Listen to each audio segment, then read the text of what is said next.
Complicit by Evan Boland. When we were young, we praised St. Bridget's Day as if we gave her credit for the end of our island winter. I used to think it was our innocence. Now I think we were the Angelas I heard when I was still at boarding school, listening at the window, the music of a bell acting on the air, collecting lilac, ozone, light from the water, each element eliciting meaning from the other, each arriving at my windowsill, inseparable, complicit. As is our practice here in British Columbia, we begin by acknowledging the traditional territories where we live and work. I would like to acknowledge that we are situated on the traditional, ancestral, unceded territory of the Musqueam, Squamish, and Tsleil-Waututh peoples, and we thank them for their hospitality. I would also like to acknowledge that you are joining us here today from many places near and far, and I would like to acknowledge the traditional owners and caretakers of those lands. Thank you. Good morning. My name is Maura DeFreitas, and I'm the Festival Director of the St. Bridget's Day Festival of Vancouver. And I'd like to tell you a little bit about the background on the festival. Traditionally, St. Bridget's Day has been celebrated in Ireland as the beginning of spring and a time of renewal. Since 2018, Irish diplomatic missions have organized a series of events on this day to celebrate the creativity of Irish women. On February 1st last year, the inaugural St. Bridget's Day Festival of Vancouver joined 35 other Irish cultural groups around the world, from Washington to Moscow, to honor Ireland's matriarchal saint. This year in Vancouver, we are delighted to welcome guests from around the world for a week-long event featuring a series of remarkable and inspiring women from January 31 to February 7. Thank you. Dara? Hello, my name is Dara Culhane, and I teach anthropology here at Simon Fraser University in Vancouver. And an area that my work covers is Irish women's correspondence with each other over time and across spaces.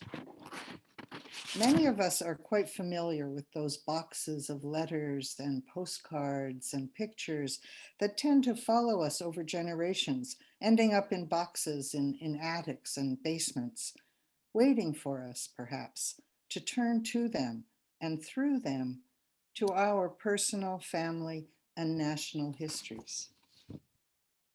We began letters letters from home from the Diaspora last year, reading letters to you on St. Bridget's Day 2020. This year, women carried their research into far more territory than before. They went to new archives, had conversations, books, newspaper articles. We met monthly as a group and in smaller rehearsals. We rehearsed and rehearsed, we wrote and rewrote, and finally we came up with what you're going to see today.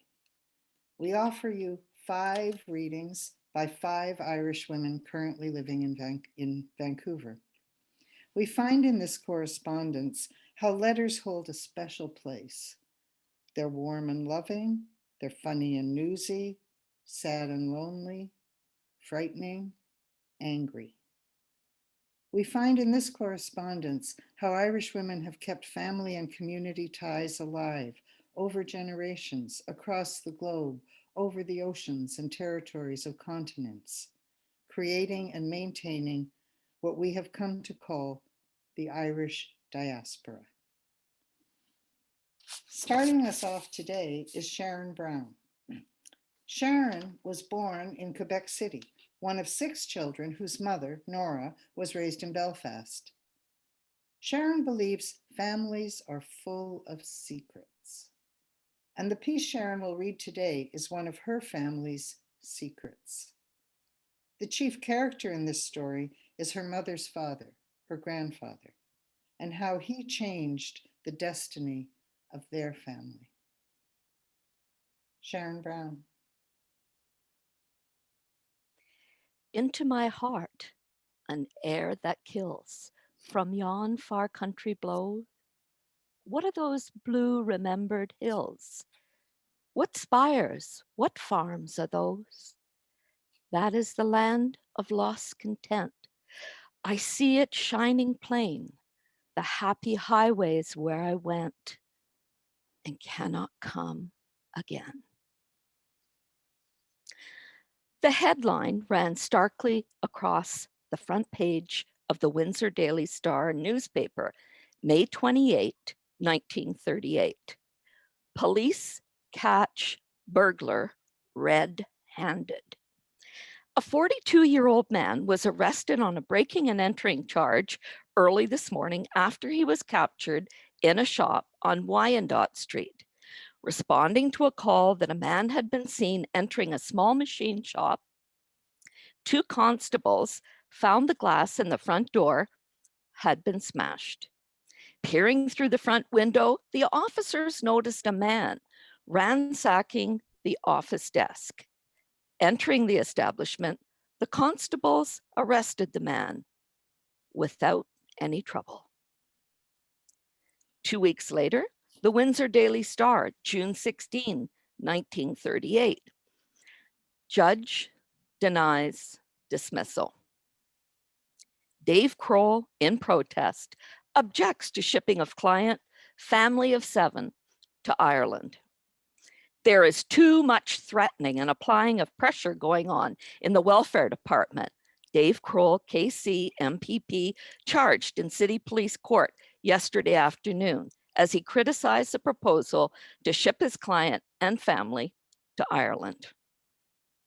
Mr. Kroll had just learned from the chief investigator of the relief department that arrangements had been made to send the family back to Ireland. Mr. Kroll was outraged and said, "I certainly didn't advise that such action be taken. The man has 5 children born in this country, and it is not fair to them that they be shipped away. They would be much better off here."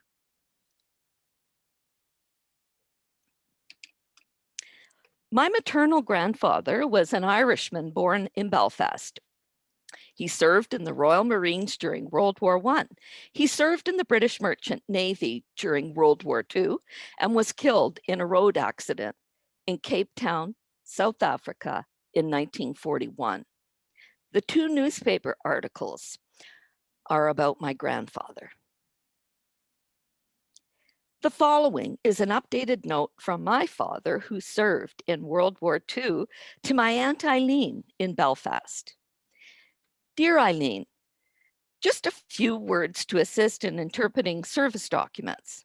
In reviewing these records, remember that while your father may have had some minor disciplinary problems in the service, and lots do, there is nothing to be ashamed of and much to be very proud of. He served all during World War I, including 18 months sea time in HMS Colossus, which included the Battle of Jutland. After 5 months ashore, RMRD means the Royal Marine Artillery Shore Base. He served in the battleship HMS Ramillis for 10 months. After this war, he served 6 months in the battleship HMS Barham. He scored high marks in his gunnery courses and was promoted to Lance Bombardier and then to gunner and corporal. Late in World War I, the Allies were running out of ground troops just when victory was in sight and could not get enough trained soldiers. Since Marines were seagoing soldiers, a lot of Allied Marines were diverted from ships and landed in France to support the armies. As you can see by the supplementary service sheet, Alex was embarked for Calais in a howitzer brigade and fought ashore in the summer of 1918 with the Special Expeditionary Forces. After 6 weeks, he contracted a fever and was evacuated back to England. PUO means pyrexia of unknown origin. So he was engaged in the land forces as well as serving at sea. No one can say he didn't do his share. My grandparents and uncle, who was 7 months old at the time, left Ireland for Canada on May 13, 1921, sailing on the HMS Melita from Liverpool to Quebec. They lived in Canada until 1938, 1 year before World War II, and 7 of their 9 children were born in Canada. Unfortunately, the family fell on extremely hard times. And in desperation and under great duress, my grandfather found himself in very dire straits. Despite all of Mr. Kroll's colossal efforts, my grandparents and their children were sent back to Ireland by ship in 1938. The choice was prison in Canada or return to their parents' native land. Really, it was no choice at all. 20 years ago, my aunt in Belfast asked me if I could research and find out the reason why they had been forced to leave Canada. This is her letter to me, dated December 8th, 2000, after I sent her the details of their plight. Dear Sharon, received your letter and contents yesterday, and first of all, I want to thank you for your time and effort in getting the fact about my father's past misdeeds to me. Although my suspicions as to our being deported were pretty certain, I must admit that I was not prepared for the impact of seeing the actual details in print and the stark headline running across the front page. I have no memory of seeing that first edition, just that I knew that whatever happened then was in the local paper and definitely didn't see the second edition. Otherwise, I would have known then the reason for the family being sent back here. At the time, I think we, the children, accepted our fate, although not fully understanding why we had to leave our home. Strangely enough, I feel more hurt now at knowing the truth of the matter than I did at the time. How could our father, who I looked up to and respected, could let us all down so badly? And I'm sorry to say that I, after all these years, can find no excuses for his actions. Like you, I have more compassion for my dear mother. She did not deserve the kind of life that she had to endure, mostly out of a sense of duty, I would imagine. But then, what else could she have done? Perhaps deportation was, after all, the only way out of this situation. If we had been allowed to stay, it would have been just as bad for us. I'm thinking, though, that the punishment for petty crime, although I am not in any way condoning it, was pretty harsh.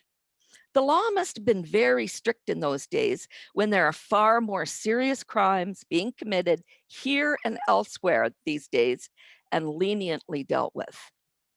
I felt grateful to the man Kroll when he wrote how unfair it was for the children to suffer the consequences. And somehow reading that was what affected me the most emotionally.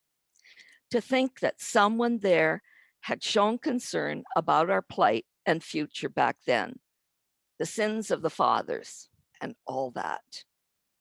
It is all so sad, and perhaps I should have left it where it belonged, in the past. But something just kept me wondering, and so now I know.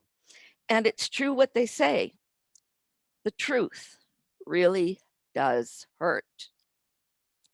Anyway, Sharon, I'm sorry that I burdened you with the unpleasant task. It must have been a shocking revelation to you.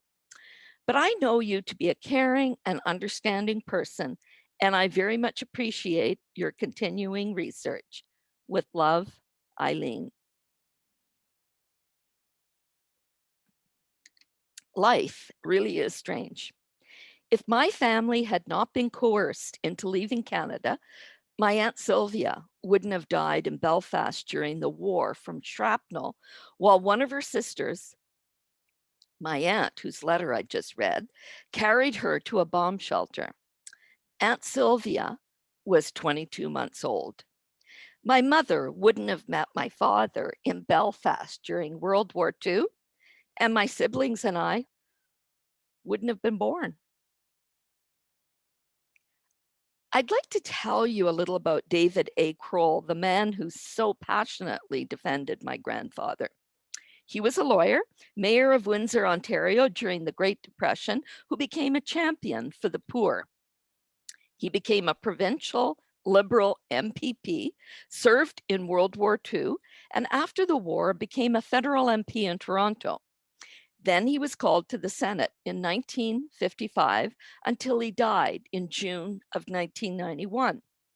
I mention all of this because it is even stranger that I worked in the House of Commons in Ottawa from 1971 until 1976. It's very peculiar to think and absorb the fact that Senator Kroll, who had defended my grandfather in 1938, was literally steps away from one of the MP's offices in the center block in Parliament where I used to work. How I would have loved to have had a discussion with this amazing man about the sad fate of my mother's family. Truth is, indeed, stranger than fiction. Thank you. And now I would like to introduce the next reader, Mary Bruce. Mary was born in County Kildare, Ireland, and came to Canada in 1967. She met the love of her life, George, in Whistler in the same year. The following are the early letters of their romance. Over to you, Mary. Thank you, Sharon. Good morning. Early days in Vancouver, 1967. I came to Vancouver in October 1967 from Dublin, Ireland.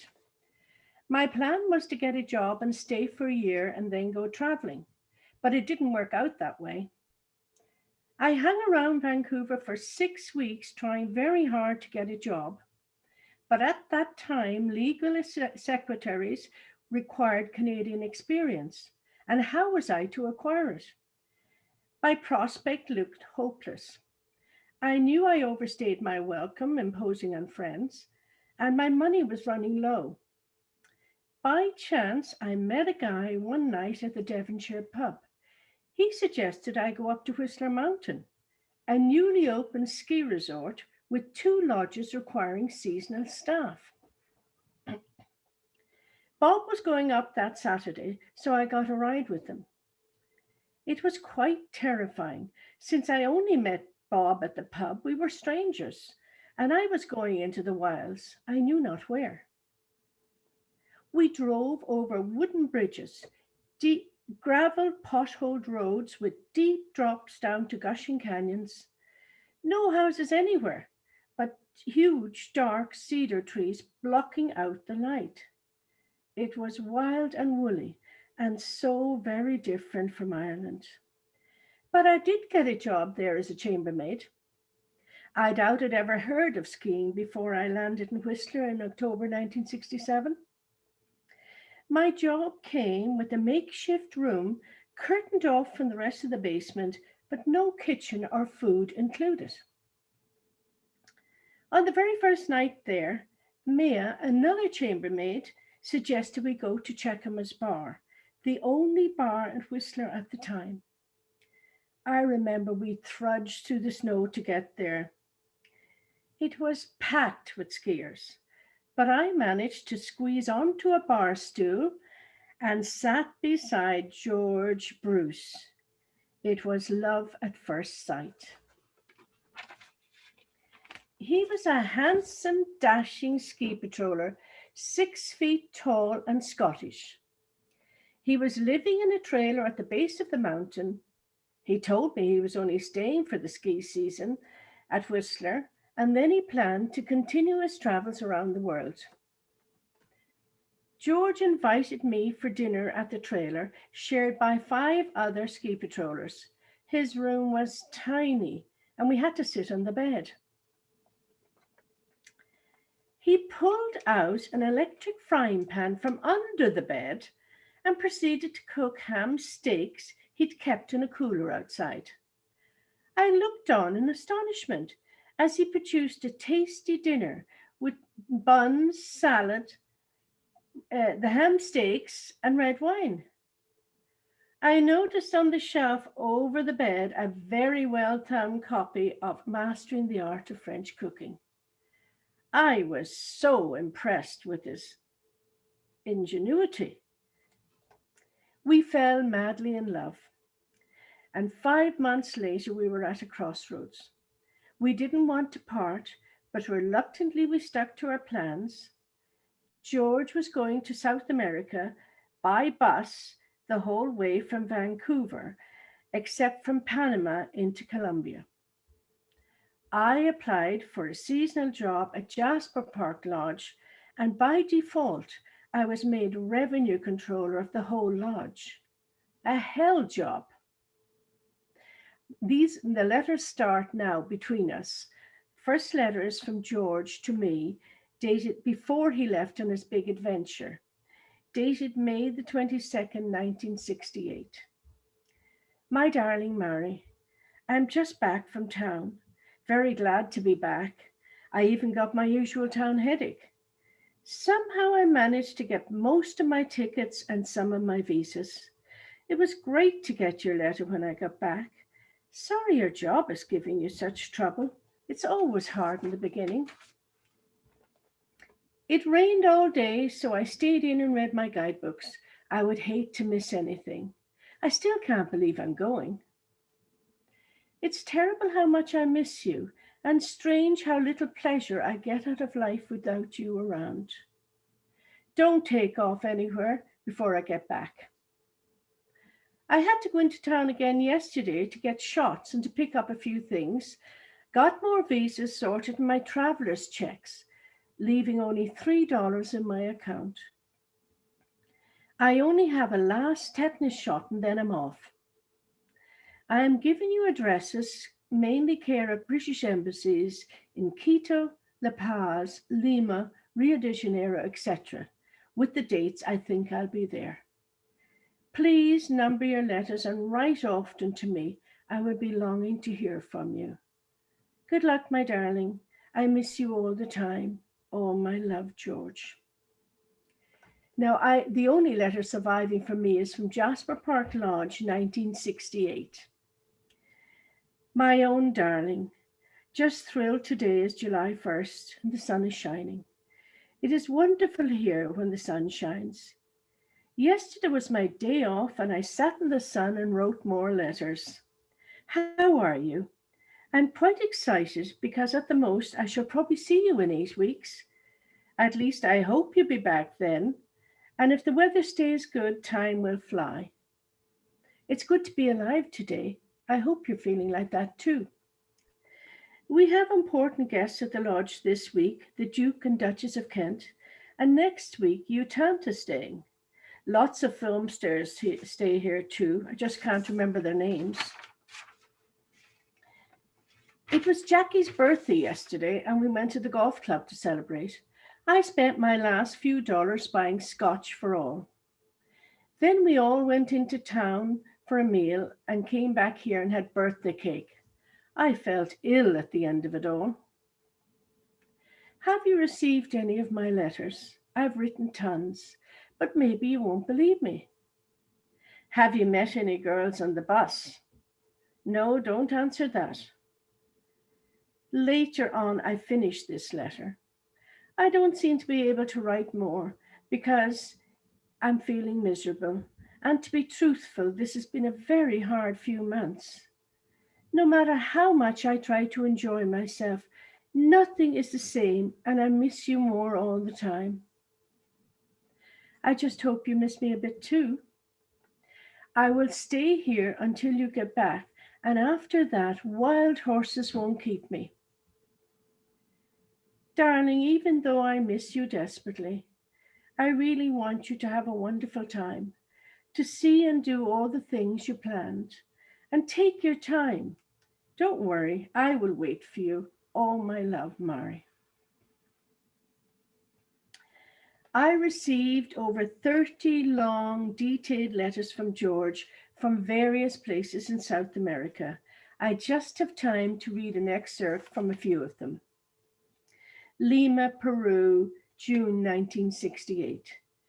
My darling Mari, there are times I would love to have you with me on this big adventure to share it. Saturday night is bad enough without you, but in an exciting city like Lima, with all its attractions, bars, and restaurants, I give up and I'm going to bed early. I found a wonderful bakery and deli today with all the food I miss. However, I've given up being fussy about food as we breathe in so much dust and dirt. I've been eating on the street, something on a stick. It could be beef heart, but it's delicious. I did both museums today. I went to Rafael Laro Herrera, found fabulous pottery and some beautiful gold. Then I went to the Museum of Anthropology and Archaeology, which was far broader in content, and some of the work was fantastic, particularly the tapestry work of the Paracas, which was very fine and colourful. There were detailed letters from George from Machu Picchu and Cusco. And finally, George is in Rio de Janeiro 5 weeks later. Darling Mari, it was so fabulous getting your letter today at the embassy. You made me very lonely. I now just want to hurry back to you as fast as I can. I know I missed some of your letters to Quito and Lima. Sorry for the delay in my letters. I don't mail from villages because I doubt they would ever arrive there. I expect to go up to Belém from Rio and do some Amazon, and then take a flight from there to Miami. A rough estimate, I might be back by late August. Missing you very much. I will keep on the move all the sooner to get back to you. All my love, George.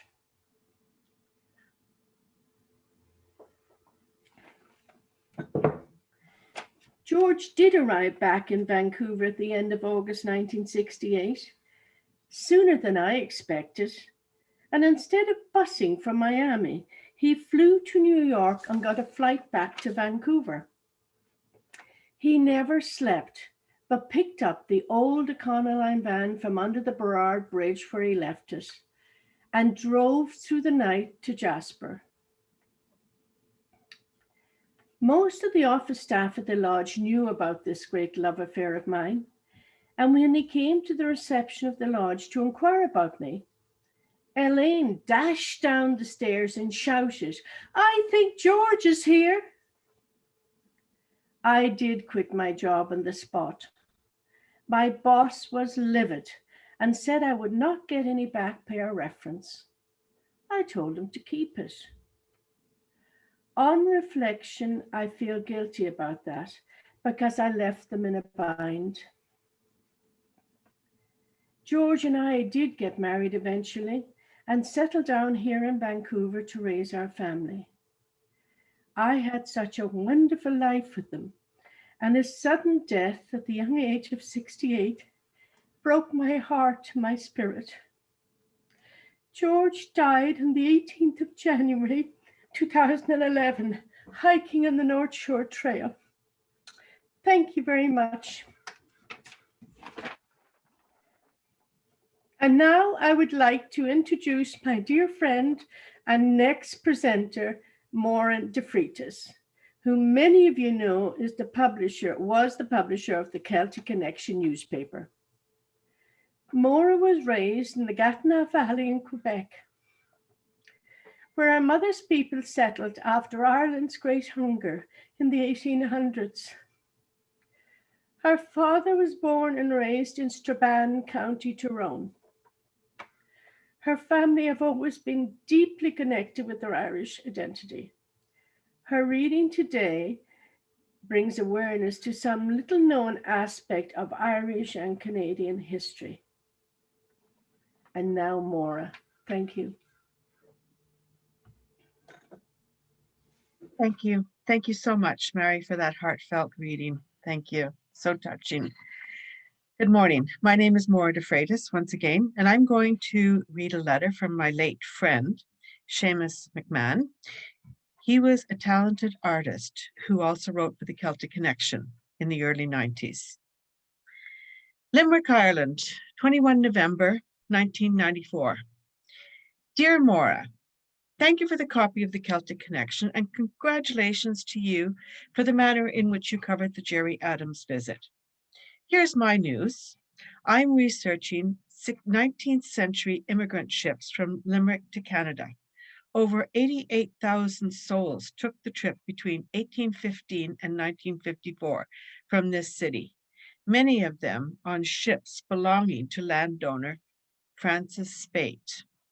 Some of those voyages were quite horrific, including numerous shipwrecks off the Gulf of St. Lawrence, and even more shocking, cannibalism at sea in 1835. The early immigrants to Canada were indeed heroic, and I want to tell part of their story, and also of the new merchant class landlords like Francis Spate, who purchased a 4,500 acre estate called Derry Castle, beautifully situated above Lough Derg. He cleared 850, quote, paupers off the estate and sent them on ships to Canada, penniless, and boasted to a select committee of Parliament of his, quote, improvements. These people were conquered by Elizabeth I and later Oliver Cromwell. The lights and old customs were savagely put out and the people reduced to paupers, scarcely human. They were deported to the colonies where they were lucky to survive in the wilderness.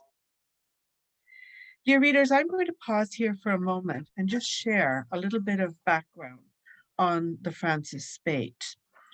So the sailing ship, the Francis Spate, was named after its Irish owner, and it was a ship involved in trade between Ireland and Canada.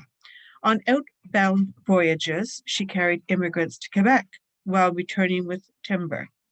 On one such return voyage around December 3, 1835, the Francis Spate encountered gale force winds. The ship went over on her beam ends and 3 crew members were lost overboard. Of the 18 crewmen, 15 survived, including 4 young crewmen in their teens. The remaining crew were able to right the vessel by cutting her masts, but the ship's food and water provisions were lost overboard. The holds were completely flooded, but she remained afloat thanks to her cargo of timber.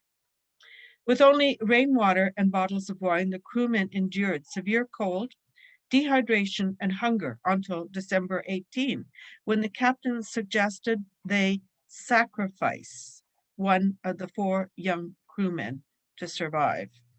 The captain justified exclusion of the older crewmen by the fact that they had families depending on them.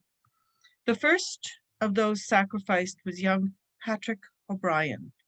He died, aged 15 years, on the 18th of December, 1835, and his life ended in the most appalling and terrifying of circumstances. In total, about 4 members were killed as provision, and they were about to kill another when on the 22nd of December, the brig Angerona rescued them and landed them at Falmouth in England in January. When spotted by the American vessel, the surviving crewmen were waving hands and feet of the cannibalized victims to express their plight. The captain was engaged in eating the liver and brains of one of the crew members who had been killed.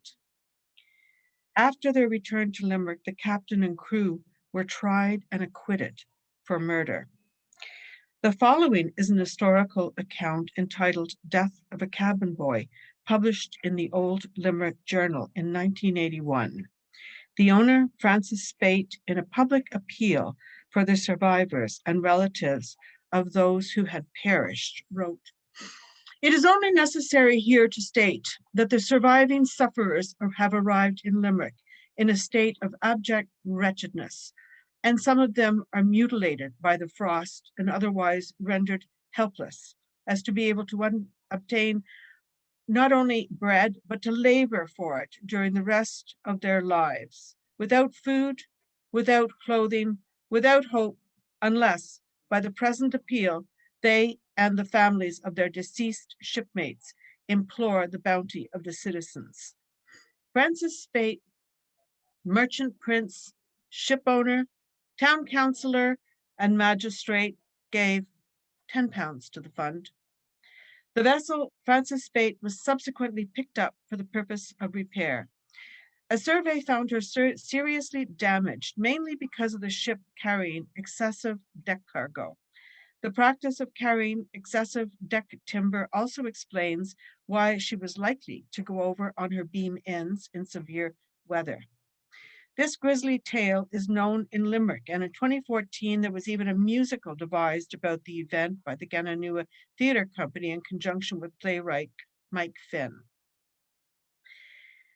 Essentially, dear audience, it's quite obvious that we're talking about one of the oldest vices here, greed. I'm going to resume Seamus's letter. By the way, there's a new lady in my life. Her name is Anne. She is a dynamic teacher of English and history, and she wears outrageous hats, drives a red VW Beetle, and is quite eccentric. She's mad about me, but thinks I'm unpredictable, wild, and utterly unsuitable. She bawls me out if I turn up late or drunk. In other words, a very formidable lady. I like her very much, but think she is wild, unpredictable, and quite neurotic. She is also very intelligent and probably dangerous to my selfish lifestyle. We have known each other by sight for years. Life is too unpredictable to start predicting anything, but I'm very glad to know her. We both wistfully concur in the probability of our utter unsuitability to each other. In other words, we're falling in love. Stupidly, we both agree. Bye, love, happy Christmas and New Year. Take it easy. Seamus. Dear listeners, I'm going to share with you just a bit of a postscript. Since reading Seamus's letter, I became interested in other stories related to the early migrant experience to Canada. Often these people left their homeland under very difficult circumstances due to poverty, famine, or deportation. Many were simply human cargo sponsored by the government to clear out an unwanted population. This was the age when the poor at home were entitled to relief only if they entered the workhouse, and women and children were treated most brutally. Life in the workhouse became so intolerable that many soon chose the street. Women too gaunt for prostitution were without hope. One voyage that particularly caught my attention was in relation to several bride ships of young women sent out to the west coast of Canada in the 1860s and the 1870s. Many of these young girls were impoverished with no education. They set sail from England to be married off to the thousands of eligible men unable to find wives during the period known as the Gold Rush. It was the government's hope that by providing women, local officials might quell the violence and lawlessness of the territory. Although listed as British, I understand many on board these vessels were young women with an Irish background. After a 6-month voyage from hell, they were subjected to countless indignities and challenges upon arrival in Victoria, including being marched from the dock up to the steps of the legislature buildings to be stripped of their clothing and forced to bathe in full view of a salivating horde of total strangers. After waiting months for their arrival, hundreds of men had gathered on the wharf to view these prospective brides. Can you imagine? Doesn't this put you in mind of human trafficking? My interest was piqued after hearing about this story and learning more about this part of West Coast history in Peter Johnson's book, Voyages of Hope, the Saga of the Bride Ships. He writes about the women of the bride ships, the context of the times, the passage across the cruel oceans, and their work, their liaisons and marriages. These are extraordinary stories of ordinary human beings who made profound contributions to this province and to this country.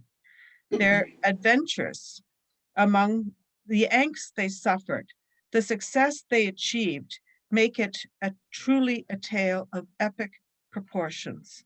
What I would urge you, our dear listeners, is to consider how many of you have even heard or about this little known part of British Columbia history. Perhaps this might bring some awareness that we live now among descendants of those brave women whose strength and sacrifice played a significant role in building our contemporary society. This poem by Mary MacLean might best encapsulate their experience. For all that mean to immigrate, take warning by me and never go by government. Across the raging sea, if a doctor or a matron gets you under their command, remember that will make you rue before you reach the land.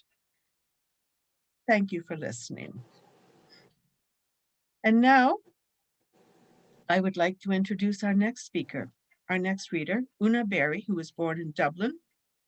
She has lived in Canada for 52 years, and Una will be reading a letter she wrote to her son, Paul, telling him how she met his dad. Una?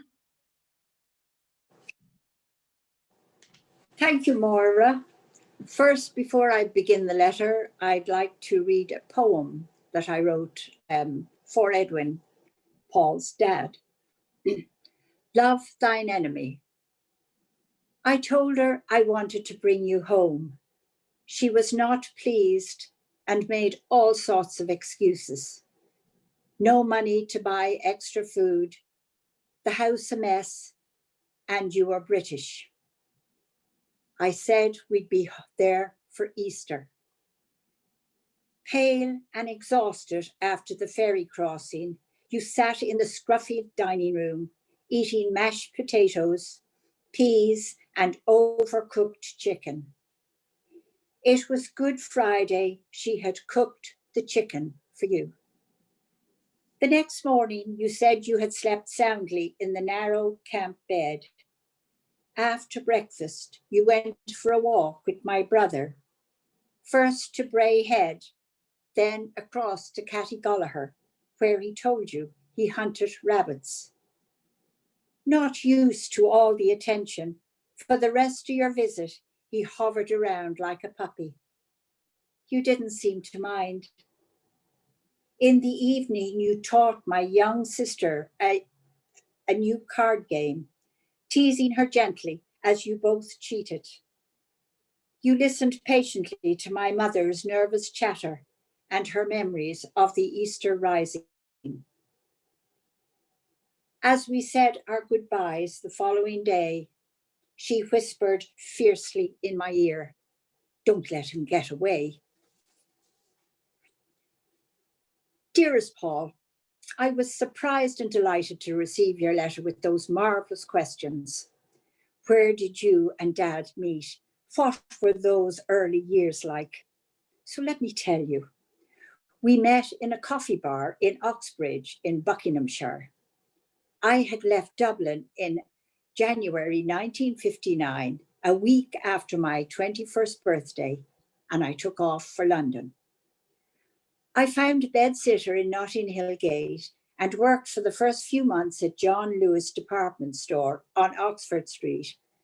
My free time was spent wandering around London, finding my way. To this day, I still love that city and feel totally at home there. Within a short period of time, I got bored with selling aprons, so applied for a job as manager of a coffee bar in Oxbridge. I had worked at the Coffee Inn in Dublin, so I knew my way around Gaggia coffee machines. The Windsor Cafe was not the most attractive place to work, but it came with a flat, so my living accommodation was taken care of. Not that it was very appealing. Mice scuttling across the floor kept me awake most nights. Fortunately, thanks to my mother, I was not overly disturbed by them, as she had always told us mice were our own special friends. Every Saturday, your dad would come in and buy a coffee. He was still a student and lived with his parents close by in Ivor Heath. Gradually, we became friends, and one day he asked me to go to a concert with him. I was thrilled. After an up and down courtship of about 18 months, we finally decided to live together. I wasn't keen on getting married. I was balshy even in those days, Paul. But your dad wanted to, so in August 1961, we bought a houseboat moored on the Thames in Isleworth, and a month later got married in Slough Registry Office. I didn't know it at the time, but I was already pregnant with Neil. Although Edwin's parents lived close by, they didn't attend the wedding. Their only son marrying an Irish woman wasn't in their plans. My own family in Ireland were in the throes of crisis, so they didn't come either. However, my mother was delighted as she had met Edwin and told me to hold on to him. He was the opposite of my dad, and that was good enough for her. The day itself was terrific. Just 8 close friends. After a quick signing at the registry office, we took off for our wedding breakfast, an Indian meal in Richmond. Afterwards, we walked down the towpath, and thus began our married life. Those first months were glorious. Walks, drinks in the London Apprentice, trips on the motorbike, and friends hopping in and out to see our new home. We had an old gramophone, so music was the order of the day. Classical, jazz, folk. Even now, hearing Mozart's Clarinet Concerto or Pete Seeger's We Shall Overcome evokes memories of those happy days. At the time, Edwin worked at the Cancer Research Institute. The pay was dismal, but he loved the work. I had a job at Lyons in Hammersmith in their accounting department, where I supervised a group of 11 workers whose job was to sort out the invoices of ice cream sales for the whole of the UK. My responsibility was to balance the books each month. I managed to do this by taking the odd penny or halfpenny off the invoices. I had bluffed my way into this position in the first place. I heard that after I left, it took 2 years for them to balance the books again. I left Lyons a month before I gave birth to Neil. The houseboat, named the Flamenco, was a dilapidated harbour maintenance craft, very small. The living area was 30 feet by 10 feet. Years later, when I said to your dad I wanted a divorce, his reply was, "How could you possibly want a divorce from a man you lived with on a houseboat the size of a postage stamp?" Thanks to his skill as a handyman, we soon managed to turn this scruffy little boat into a home. Our friends loved it, as it was so very cozy. We heated it up with a pot-bellied stove fed with driftwood dried out on deck. The mooring, Chris Cruisers, serviced a number of houseboats, supplying electricity, drinking water, the swaying 30-foot gangplank that connected us to dry land. At low tide, the gangplank was tilted at a 35-degree angle, proving at times very challenging to negotiate with two small children. It was a small community with a variety of boats and people.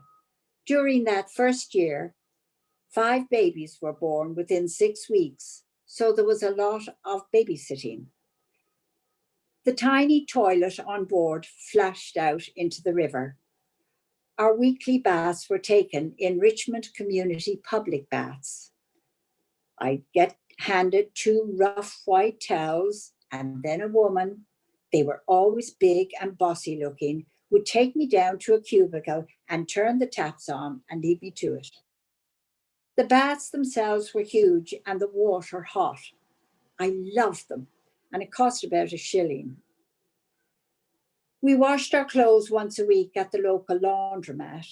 This was difficult when Neil came, as I had to boil his nappies and hang them up on a line outside.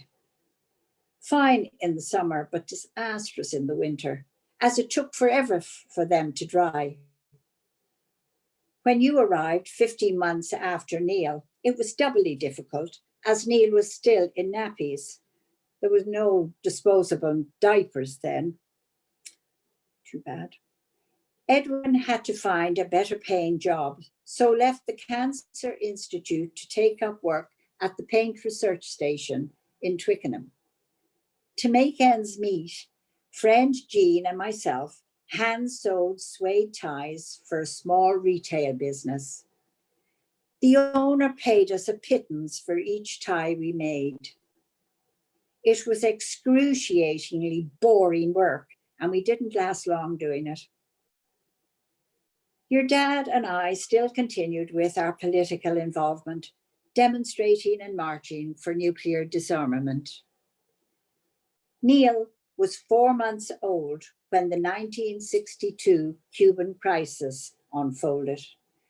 Your dad was arrested outside the US Embassy and was detained overnight and only released when he promised to keep the peace. October the 22nd, I still recall walking down the towpath with Neil, believing the end of the world was about to happen, waiting for that mushroom cloud. It was a very scary time. When Neil was 9 months old and I was pregnant with you, we were faced with a disaster that caused us a lot of grief and anxiety. One morning, your dad got out of the bunk, walked across to turn on the radio, and suddenly realized his feet were wet. The boat was sinking. There was an 18-inch bilge between the floor and the bottom of the boat, and it was full of water. We quickly had to abandon ship and get her up onto dry dock. Fortunately, all our neighbours downed tools and helped.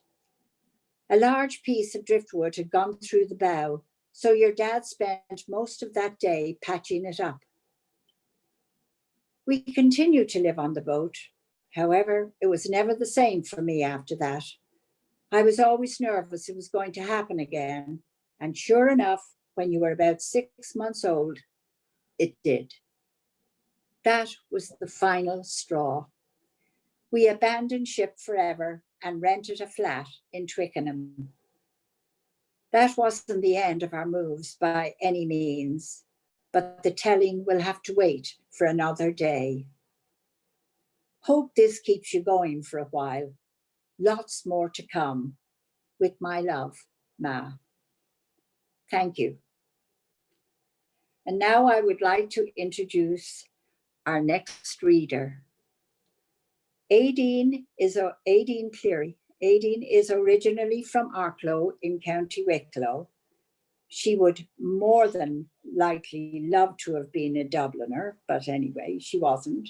And this year she celebrated 25 years in Canada. Today, Aideen will share some unique memories from her childhood. Aideen. Una, thank you for that cheeky introduction.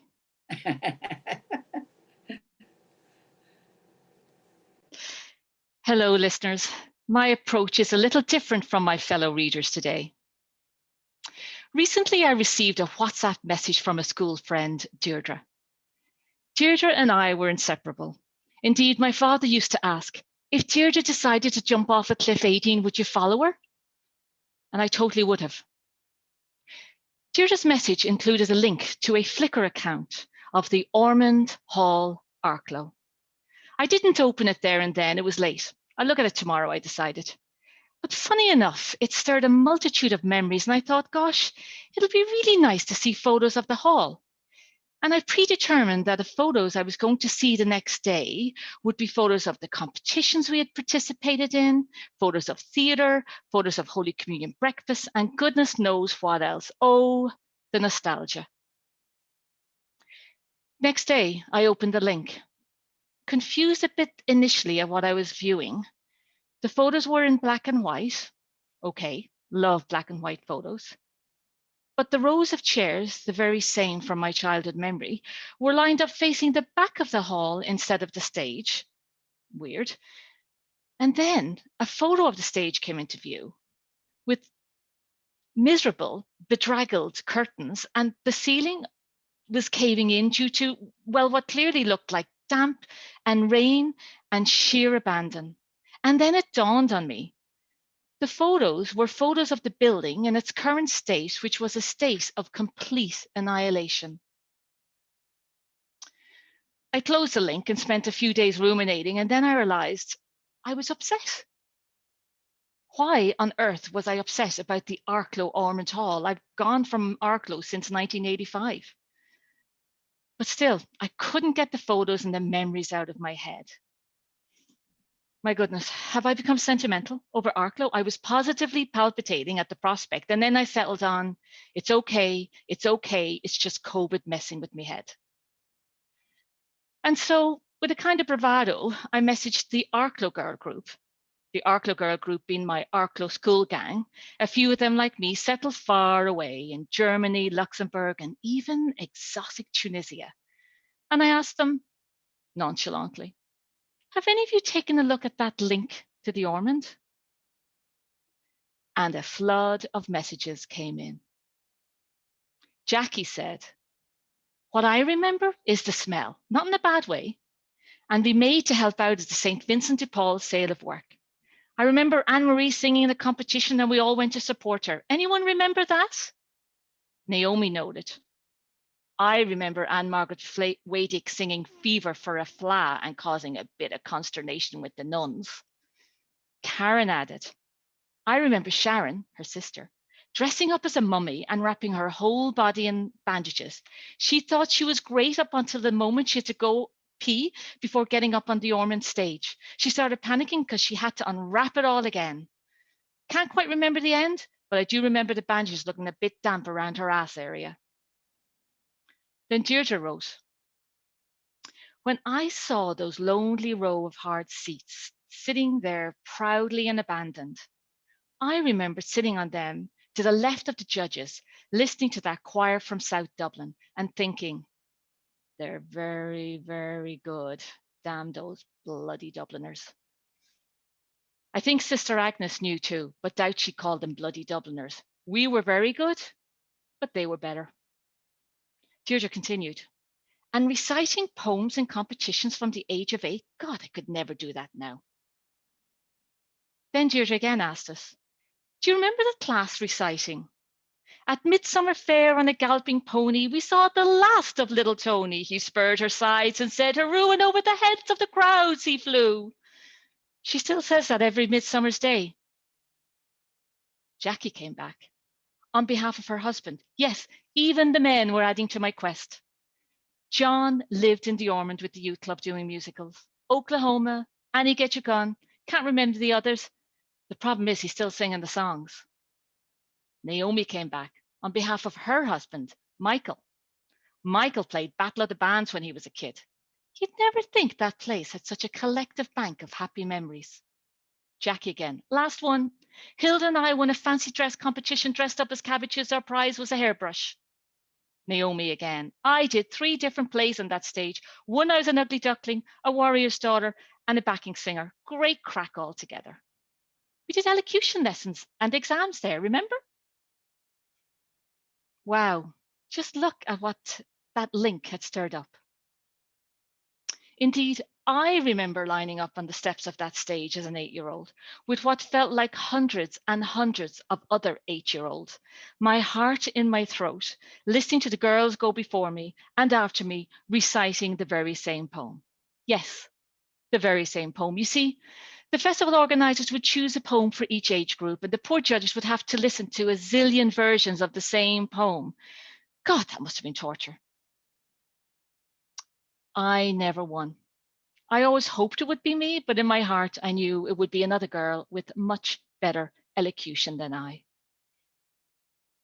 Then a few years on, older and now a teen, done with trying to win poetry competitions, the Arklow girls and I caused our own scandal by entering the musical theatre category and performed a scene from Greece. I was John Travolta. I didn't wash my hair for days to get the grease back look, not difficult for me as a teen. And I had me flossies dancing around me, frolicking. I may have even added a bit of twerking in those days. Anyway, needless to say, we didn't win that one either. And still, I couldn't move on. I was intrigued to learn the plans, if any, for the now battered Ormond Hall, and I just had to see if the Arklow Festival was still an annual event. And to my delight, I found a website to discover that the festival would have, had it not been for COVID year, goddamn that COVID again, it would have celebrated 50 years in 2020. Their website reads, Arklow Musical Festival is one of Ireland's best known competitive music festivals, or Festina. For 50 years, it has provided a platform for individual and group performers of all ages in music, speech, drama, composition, and creative writing. Held annually for 9 days in March, it was described in the Encyclopedia of Music in Ireland, 2013, as one of the largest events of its kind. I would love to attend the Arklow Festival. I've just added it to my bucket list, and I think March 2023 is a nice ring to it. As for the future of the Ormond Hall, well, I've read all sorts of exciting intentions, but we'll see. My vision? Well, I think with so much talent there, wouldn't it make a magnificent cultural hub of sorts? Theatre, cinema, library, housing, restaurants, all overlooking the majestic Avoca River with the stunning Wicklow Hills as a backdrop. So, listeners, I created this writing piece as we hit the 7-month mark in COVID. It was fall 2020 and it was starting to wear on me a bit. The loss of a family member in spring, the dog in autumn, and the daily routine of sharing space with young adults who weren't the best roomies, flatmates, aka flatmates. But as I rehearsed for today, I reminded myself frequently that I will deliver this piece in spring, and I love the spring. I'm saying a silent prayer to St. Bridget, of course, that things will be different, or at least that we're being told, hang on just a little bit more, we're nearly there, this summer is going to be different. And after all, those roomies have turned out to be the best ever. And I'll rebook those flights, announce my pending arrival, and imagine the long, excited, overdue hugs that are waiting. Go raibh míle maith agat agus fanacht sa bhfáilte, which basically, thank you and stay safe.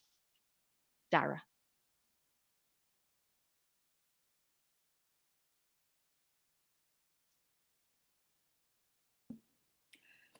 Thank you, thank you, thank you, all the readers. And thank you for joining us today. Please remember that there is an email link, an address that you could write and tell us your responses to the work you saw today. And the Department of Foreign Affairs has commissioned 3 poems inspired by St. Bridget to make the 2021 celebration. We would like to share one of those with you here today. Bye-bye.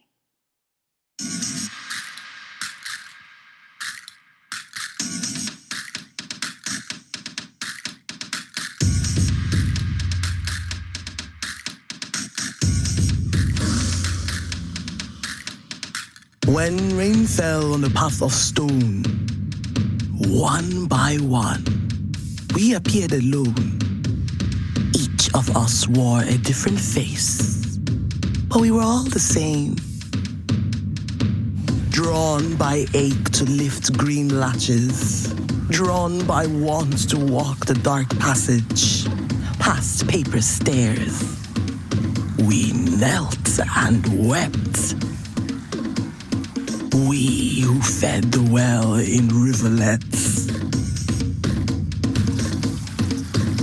whose plunged wrists trembled with vessels of blue violets. We each spoke a spell of stone, and in her gloom heard prayers turn poems. Ask her, breathe, what will become of us? Listen, liquid, the syllables, the echo.